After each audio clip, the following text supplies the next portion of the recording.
All right, Chael. So the past couple days I've been going on YouTube. I've seen some of your montages and your press conferences, and it's no secret you're the best to ever do it on the microphone in the UFC. My question to you is, I know you've done acting, I know you've done a lot of things, but have you ever considered going into stand-up comedy? I think you'd be pretty good at it, and I think a lot of other people would find it entertaining. Let me know what you think.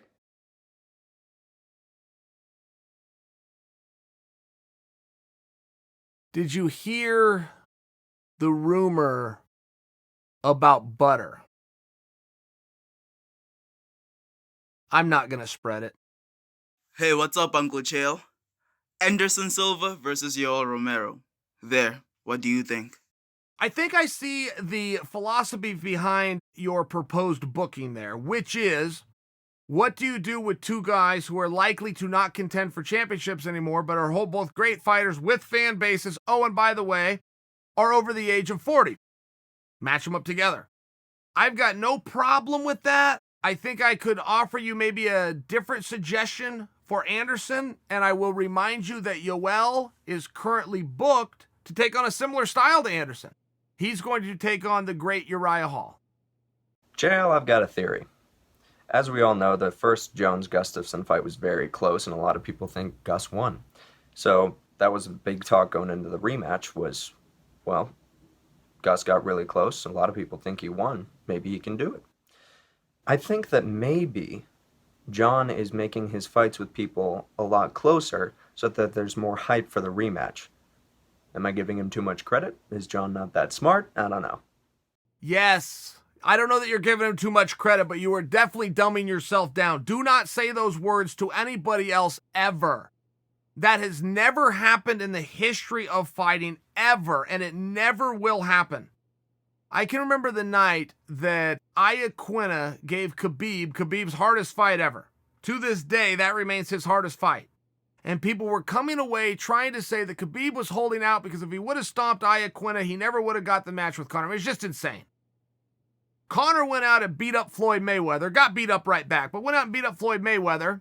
And so people were coming out saying, and Mayweather added to this, yes, I was carrying him. I let it go a little while for the fans. Absolutely insane, not to mention completely illegal. You cannot do that. This is a privileged license. You must go out there and do your best job. This isn't football where you have a mercy rule, an unwritten clause, and you don't run the score up. That is competition 101. You put as many points on the board as you can. You beat that guy as bad as you can, as quickly as you can. That's respect. If you start holding back, not only is it illegal, not only would that be the world's dumbest strategy, and not only is nobody good enough to do that. Guys that are in chaos, that are in combat, they don't get a tag out and go out and get a drink of water and some new guy comes in. I mean, this is a real sport at the highest of levels. Nobody is good enough to toy with, throw rounds away, manipulate, and sneak out a decision. I have a hard time even speaking on it. It's so stupid. I can just tell you it's illegal. It did not happen, and it has never happened. But you will see some marketing behind the scenes. You will see a guy like Floyd, who's not the smartest guy in the room, but just when you think he's the dumbest, you find out that the fans actually take the cake on that one because they buy half the stuff that's being said, or 90% of the things that are being said. I will tell you this, though, on Jon Jones, and I do think it's relevant. I think what you're bringing up with him and Gustafsson is a very good thing to look at because that first fight was super close, and that second fight was not. And Jon, in theory, should have been worse in the second fight. He had been out. He hadn't been training. He had a couple of picograms as opposed to the full diet of gear in his system. Goes out and has a better performance. How'd that happen? But I do, and I can answer that question, but I think that that's very relevant as we do start to look at Jon Jones versus Reyes. The only difference with Jones and Reyes is Jones does not want to do that fight. So Jones felt something within that first Reyes fight that is making him reluctant to sign up for the second fight. But that's speculation at best. That is not scientific, what I'm telling you at all. Jones versus Gustafsson, part 1. Turned out to be a harder fight than Jon thought it was going to be. In the second fight, he knew what he was getting into. He came in with a different mindset. That was really what the different factor was. From a physicality standpoint, Jones was able to get on top of Gus early. He was able to keep him down. Gus did a better job in the first fight of scrambling, get it up to his feet. That's the physicality side. The mental side is when Jon does find himself in a fight that's harder than he thought it was going to be, the fight ends up being closer. Chael, brother, I got a two-part question for you. Do you think MMA could be an Olympic event, kind of like boxing or wrestling? And then the second part would be, if that could happen, what countries would place gold, silver, and bronze? If you would just like do the math for me, that'd be great. Because I don't know. I'm trying to like rattle it off in my head and I just can't figure it out. Yes, I think it could be. Listen, the sport of MMA, this has been around from the beginning of time. Fighting has been around from the beginning of time. It is quite possibly the world's oldest sport. Don't forget, before there was any courts or bats or balls were even words, let alone things that were existed, somebody either grabbed somebody else and pushed them and pulled on them. That would mean wrestling is the first sport ever. Or they punched them, which would mean boxing, and fighting is the first sport ever. Pancration used to be around in the Olympic Games, okay? Now, that is very relevant, not the modern Olympics, but pancration does have a history within the ancient Olympic Games. Pancration is what today we call mixed martial arts. Mixed martial arts has really been like the most confusing term of all. You've got a cage fight.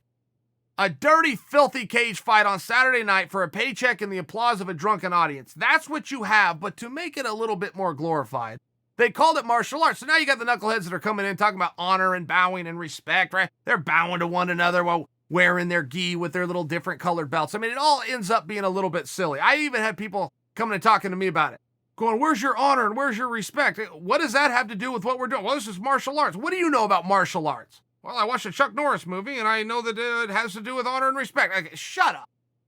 But that was one of the problems that came along, is when the legislature in Nevada was trying to get a bill passed, they had to call it something, and they settled in on mixed martial arts. Okay, fine. I don't begrudge that. I'm just giving you the history lesson behind it, that this is a sport called pancration.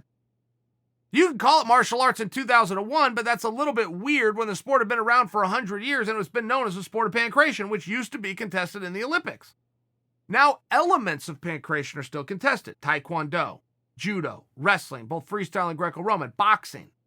But pancration as a whole, where you put all those things together, which is what they now today call mixed martial arts for whatever reason. They literally renamed a term and a sport that had been around for a century. They literally renamed it to mixed martial arts. But the sport of pancration is what you're talking about.